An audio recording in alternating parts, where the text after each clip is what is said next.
আরে ব্যাকেল, তোমার পোলা আমার কাছে পাঠাইছে তোমার বিয়ার প্রস্তাব লইয়া। ভিউয়ার্স, আপনারা হয়তো এখন চিন্তা করতে পারছেন যে পিয়াস ছেলেটার লেভেল কতটা উপরে, সে কতটা বড় মাপের খেলোয়াড়। তো পিয়াস এবং তার ছোট ভাই তাছাড়া ছন্দা তারা কিন্তু একই দলের খেলোয়াড়। তো কেন কি কারণে পিয়াস এই গ্রামের মধ্যে এসেছে আর পিয়াসের উদ্দেশ্যটাই কি?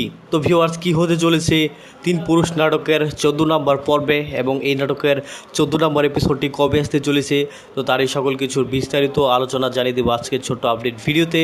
তাই অনুরোধ থাকলো ভিডিওতে লাইক দিয়ে চ্যানেলটি সাবস্ক্রাইব করে ধৈর্য সহকারে সম্পূর্ণ ভিডিওটি দেখার। তো সুপ্রিয় ভিউয়ার্স, আসসালামু আলাইকুম, সকলকে জানাই অনেক অনেক শুভেচ্ছা এবং স্বাগতম। তো ভিউয়ার্স, আপনারা ইতিমধ্যে eagle drama series YouTube channel থেকে তিন পুরুষ নাটকের 13 নম্বর এপিসোডটি দেখে ফেলেছেন।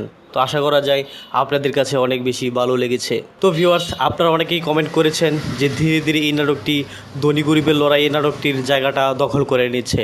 তো ভিউয়ার্স, ধনী গরিবের লড়াই নাটকটি ছিল একটি ড্রামা সিরিজ। তো ভিউয়ার্স, এই তিন পুরুষ নাটকটি ড্রামা সিরিজ, তবে এটা ওয়েব সিরিজে রূপান্তর হয়েছে।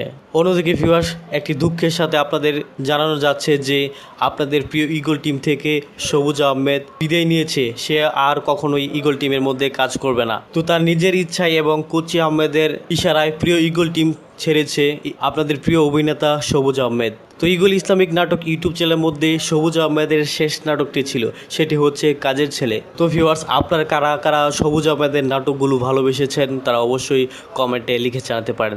তাছাড়া ভিউয়ার্স, আপনারা কারা কারা সবুজ আহমেদকে অনেক বেশি মিস করবেন সেটিও কমেন্টে লিখে জানতে পারেন।